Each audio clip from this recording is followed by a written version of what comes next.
kahalagahan no, ng kahilingan nila sa Duterte, mga kababayan. Ginagawa na nila. Nakita mo yung kay Sangkay, yung sino ba yung Jan Sangkay, mga kababayan. Na pati yung tawag dun, yung kotse daw na ginamit doon sa pag-deliver ng mali-malita ay galing daw po sa Davao. Galing daw po sa isang congressman sa Davao. Tragis. Diba ang mga wag yun? Hindi ba pwede bumili si Saldico ng sasakyan sa Davao? Tapos sa yun ang ginamit nila sa pag-deliver dito sa Maynila na kahit limpak-limpak lang sa laki sa mga ano nila, katarantadungan nila. Diba?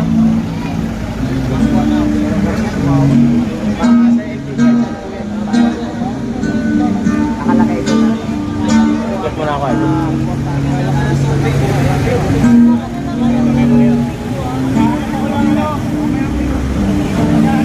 Tingin sa'yo? Makakabili.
Lipat na po ang motor, lipat.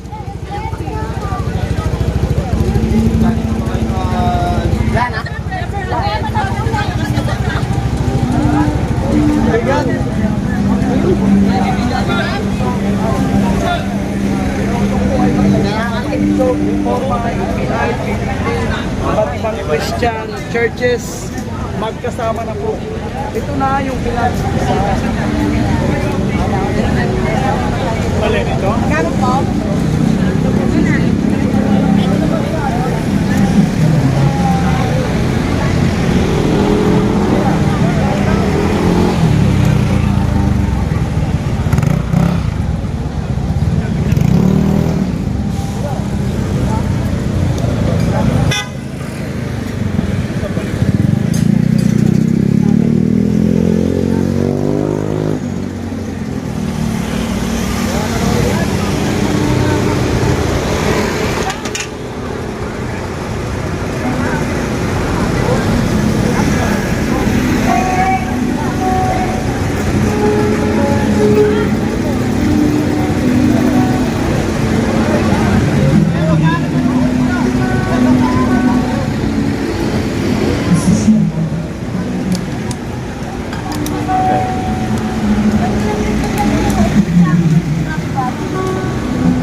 Nakapark po kayo ba?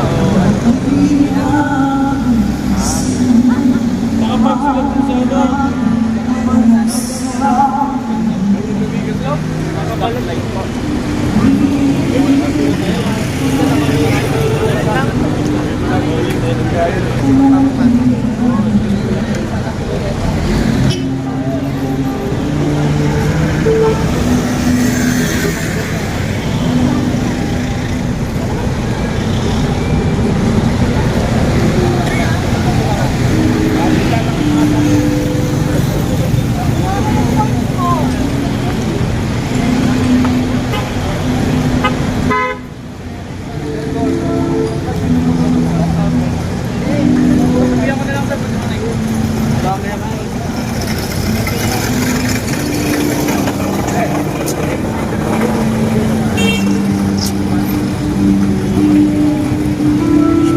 muna. Oh, fishball muna sila guys.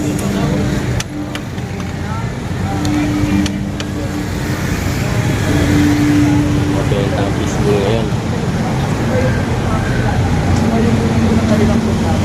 Yung programa kasi ng Iglesia ni Cristo is more on transparency and democracy.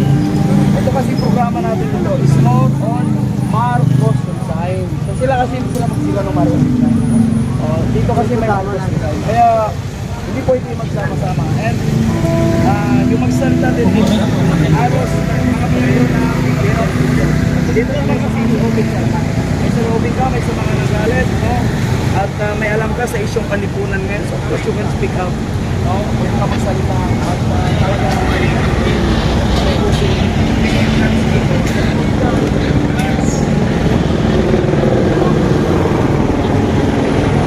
So, PNP helicopter. Naka-monitor.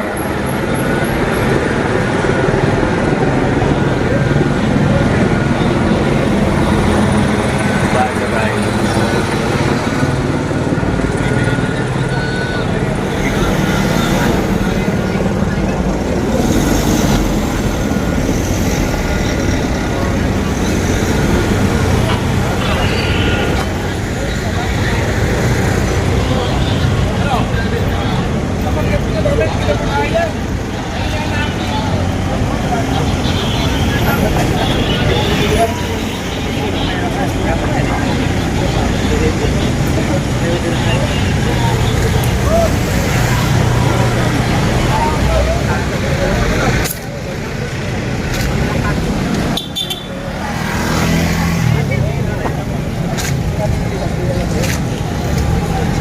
dami. Tatawid tayo sa kabila guys, merong food supplement. Nandyan sila? Andyan sila, ano, naka-live si, ano. Apat. Dito? Kayo, pati sila ang ano, kababayan. Oo, andyan na. Kami dito. Ayun o, pumunta ka dyan. Ikot na lang kami, ikot.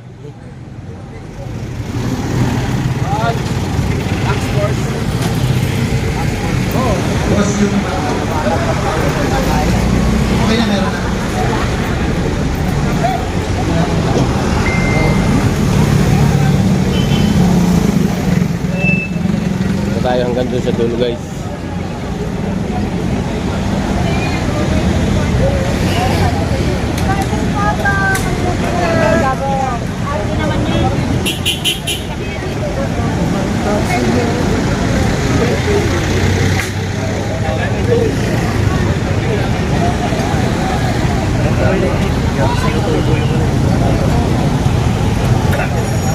Ikot tayo guys, ikot tayo muna. Ang dami. Ating mga kababayan guys, kuha muna tayo ng video. Pang-upload natin. Ito si tatay oh. Ano tayo kung walang signal, ano, lakad kang konti doon. Maghanap ka ng signal. Lakad kang konti.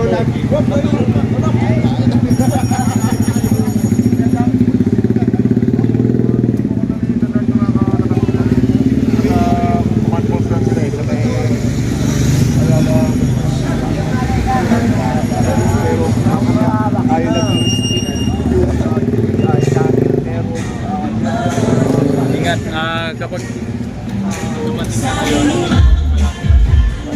Ito, kasi po. Kasi. Kailangan magbago. Naniniwala na kailangan lang natin ibalik kung sino talaga tayo. Ang mga tunay na Pilipino, lumalaban talaga at lumapagat sa mga pinaniniwalaan at mga ginagawa ng kailangan. Salamat sa receipt o sa pinili sa amin ng mga Guys, ang dami ng tao. Nandito rin si ano, Pili. Yan no. Kaya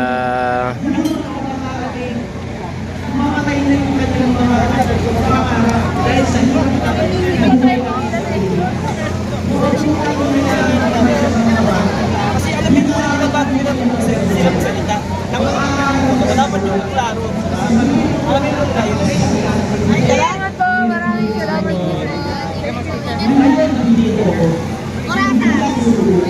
Yes, happily. Kaya ano naman yan. Yung ano.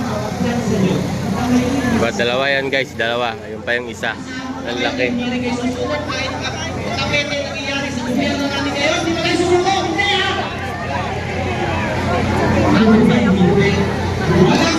Ang dami ng tao guys, no? Paggabi ng paggabi, parami na po naman ang parami ng ating mga kababayan.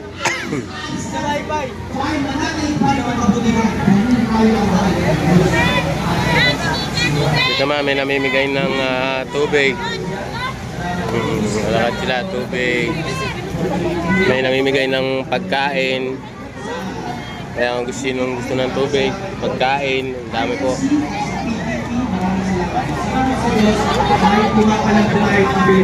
Si Elias pinagkakaguluhan. Guys, nandito si Elias. Pinagkakaguluhan si Elias, sasakay na po yan kasi. Sasakay na po kasi yan. Sasakay na po kasi yan si Elias. Yan.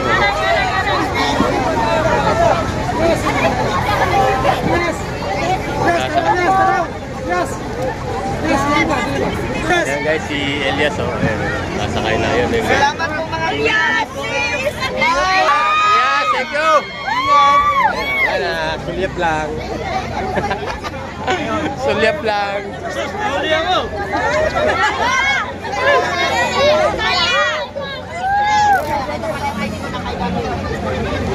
Sulyap lang.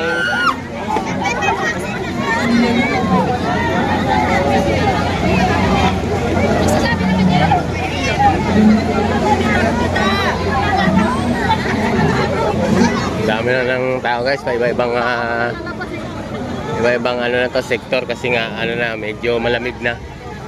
So panalim na to. Yan si Elias, no? Punta pa rito sa atin para kumanta.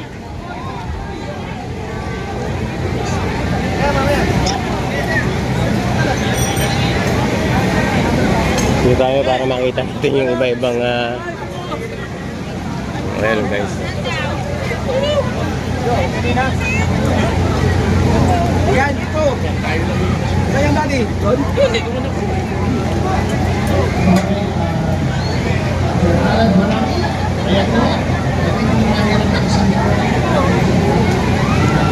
Iba-ibang sektor.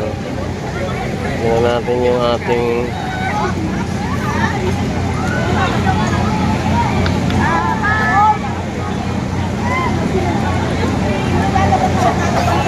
issues. 30 minutes na yun pa lang.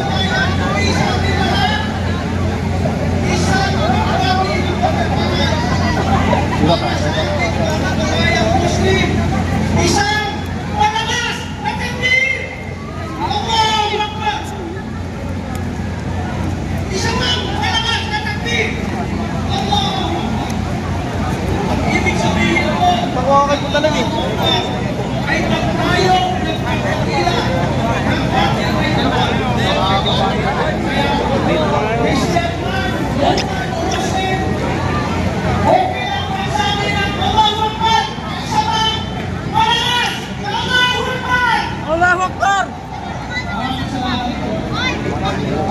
Ang galuto ng lakas ng pusis natin ay narinig, nararamdaman mula ulo hanggang dulo. Naniniwala ba kayo? Napakalakas ang ating hanay ngayon. Kaya natin magpababa ng isang presidente. Nakakalungkot isipin bilang isang aktivistang Moro, walang ginawa kundi sumigaw sa kalsada, singilin ang tunay na kapayapaan at kalayaan dyan sa Mindanao. Pero nakakalungkot isipin, hanggang ngayon, kahit meron na kaming autonomiya, hindi pa rin kami lubusan, malayang nakakagalaw dyan sa Mindanao.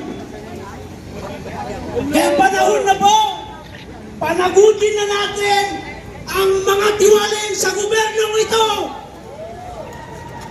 Papayag ba kayo na panagutin na natin? Nakakalungkot din isipin na ang bilang na Muslim ay higit kumulang 10 milyon. Pero kulang-kulang ang kanilang representasyon dito sa Imperial Manila.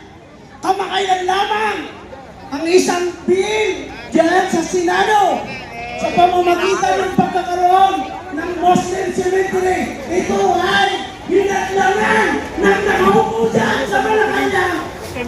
Isang malakas na takdir. Kaya ngayon, kami sa Warnosa at mga kaalihan ito, mga organisasyon, kami ay malakas na nag-iisa sa inyo. Kami ay kasama ninyo sa ngayon ito. Sa ngayon, ipakulong ang pangalaman mo. Sa ngayon, ipagkasigin ang puna ng pastilan. Mabuhay po sa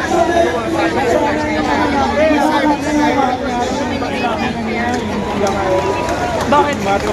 Dapat klaro na yun. Oo, wala na ganyan. Anong tawag natin? Marcos Rizal! Marcos Rizal! Marcos Rizal! Marcos Rizal!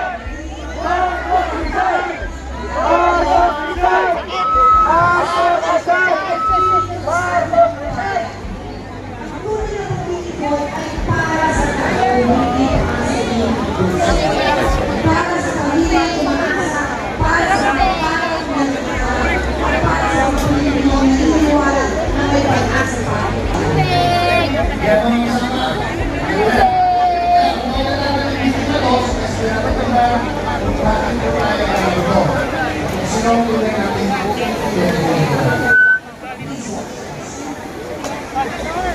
Ang resolution ng mga nagtitinong sundalo ng Pilipino. Binigyan nila ng depensa ang ating mga baybayin mula sa may kabataan. Ngayon, sa bawat hapon ng kanilang buhay, isinasawawan ang isang hiyang napakahalagang operasyon. Iligtas ang kaluluwa ng bansa. Sa mga kahirap na sulong ng Pilipinas, sa mga bayan na sana, nagmala ang alaala. Habang ang mga kapanaman, isang bagong halaga ang hihintay. Hindi tulad ng kabataan, kundi ang kalagasan. Hindi ang katawang ingay ang nagsasalita, kundi ang nagpilak ng panahon. Sila ang mga nagtiro mula sa militar at mga informadong tauhan. O NDP, ang kanilang samahan mo ay sa wakas ay binasa ang matagamitan ng kanilang pagkalubi. Maaaring ang kanilang mga katawan ay nangyamapa ng sila at barkadang servisyo. Ngunit hindi lang ikaw ang kanilang tiwa. Hindi ng paghihingo. Nangalahiya sila sa mga linya ng harapan at nabantay sa mga dalang pasahe ng ating katuluan. Ngayon, itinaas nila ang kanilang mga tiwa, hindi para sa kanilang sarili, hindi para sa kinakasang malamang hindi nila makikita. Hindi ang kanilang mensahe. Ito'y isang ilaw na laging palamti na bugala na may kasamang pag-ibig. Isang pakikusap na hinimok ng habang buhay sa sakripisyo. Hindi na katotohanan din na ang nasa loob. Kung tatamaan namin ang hindi katotohanan paraan, babalikan namin na mas malakas. Hindi ito isang aliwaw mula sa nakalimutan labanan. Ito'y sigaw o kampi para sa ngayon. Isipin ang mga batikang veterano nito na ang mga mata ay nananatiling matalim sa estratehikong pananaw na nanonood habang ang kapibalian na dati nilang labanan sa labas ay sumisibol na naman sa mismong border ng kapangyarihang kanilang ipinagpawalan. Nakikita nila ito na nasyonal. Mga halal na pinuno na ginagawang personal na kaban ang kapalamayan ng magiging na kabiyan sa pamumuno sa likod ng silid, polisiya, initanong, upang kinahang ang itinunod habang ang karamihan ay hinihilan na sobra na ang kanilang pagtitiis. Matapos ang paglaban sa mga nakakawakang kalaban. Ngayon, ay nililihan nila ang palingin sa loob ng lalakong tatulo. Ngunit nagbago na ang kanilang mga sandata. Hawak nila ang hindi sumusukong lusan ng katotohanan, ang kakumpakan ng pananagutan ng publiko, at ang kolektibong kapamilihan ng isang gising na bayan. Isang kaisa para sa susunod na henerasyon. Tanda na kami ang nasila. Isang kababaang loob na nagtutuloy ng kanilang tigas. At ayaw namin nakita ang mga anak at ako dahil sa mga Ikaw! Sa kapangalanan! Palus-lus. Kumanta na eh. Because you are the mastermind!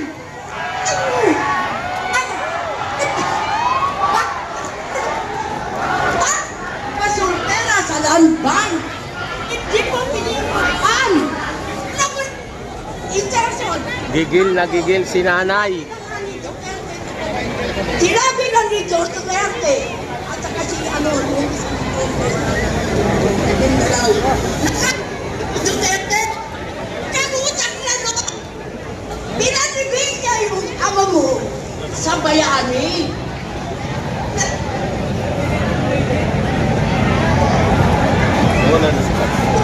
Maraming salamat, nanay. Galit na galit mo si nanay. Wala na, hindi na marinig si nanay. Kuha nila. Mali! Yan. Si Duterte ang aming panibig sa tatay mo sa bayani. Aray, Diyos! Ang Diyos wala ng utang na loob.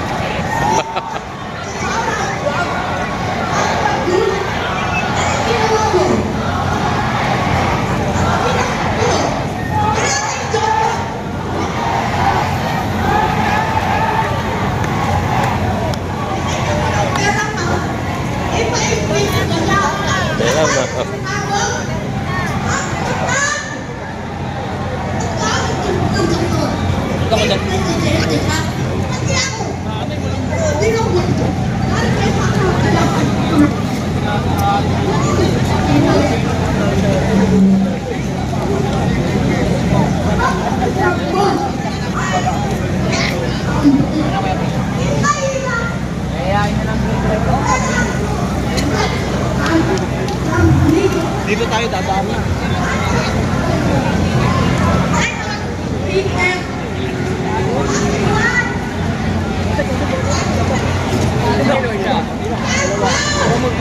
Hala! Hala! Ang sabi ah.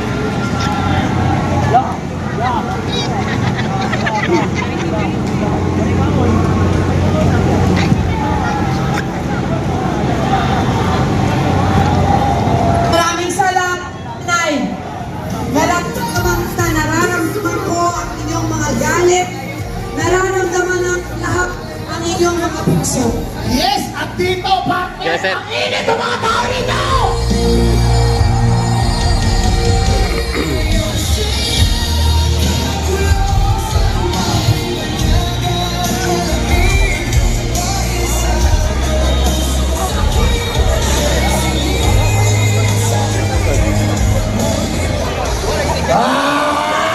Maraming salamat, nanay.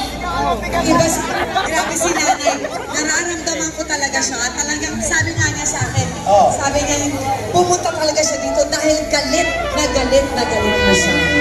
Grabe, talagang lahat ng mga pumasok at sa kanyang isipan, binugan ang kanyang bibig. Talagang galit sa puso, ano? Ang didiin. Naramdam natin kaya talagang pag sumigaw tayo ng Pilipinas, sumigaw kayo, may pananagutan! 1, 2, 3, Pilipinas! May pananagutan! Pilipinas! May pananagutan! Pilipinas! May pananagutan! pangyayari. Medyo magbigay muna tayo ng kaunting entertainment. Mga kaibigan, sikat na sikat po sa buong Pilipinas. Yes! Sino yung gumagala? Sumasama niya! Sino? Sino? Sino? Sino? Sino? Sino? Sino?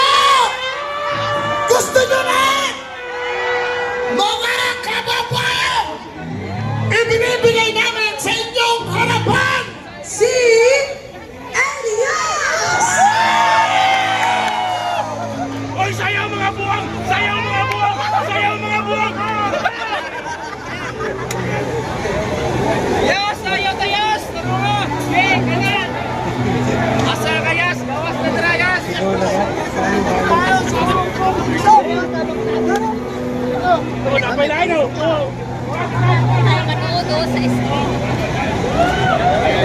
May sounds, may sounds. May sounds, may sounds. Handa na ba kayo? Para kayang yes! 2. Alam mo na ron? Ha? Yung tent doon. Na. Ano yan? Yan sa yung mga kasama natin. Andun oh.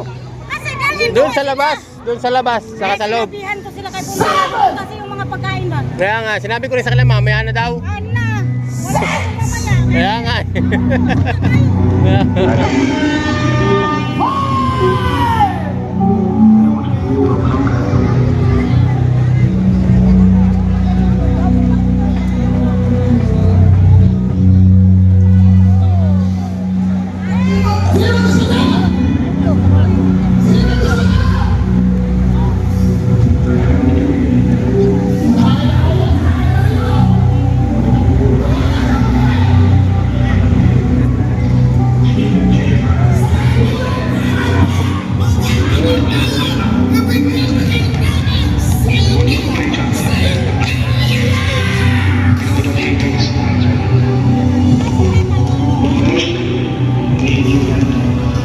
Ayan guys.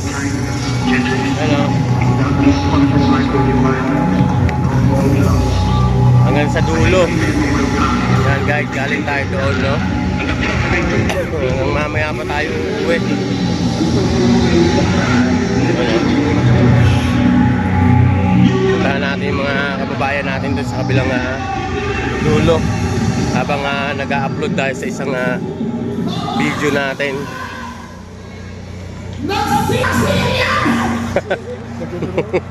Nag-CR lang.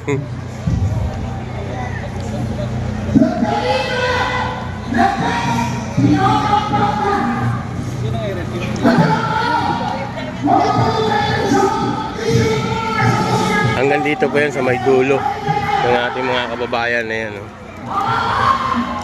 Puno po yan hanggang doon sa dulo.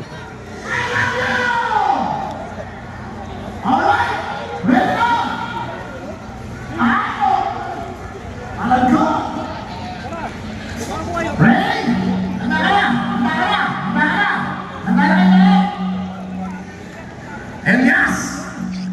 Hinahanap ka na ng mga kababayan mo! Alam namin na ang puso mo ay nakikiisa sa puso ng maraming Pilipinong naririto! Ano sa issue na dapat unahin sinusunod? Ready na? Andiyan na? Pili ka kuya. Ladies and gentlemen, Gusto ko yung habang wala pa si Elias, dito mo nasapit ng issue kuya, pili ka ng top 5 mo. medyo mahaba ang kanyang pag-ibig. Andiyan na!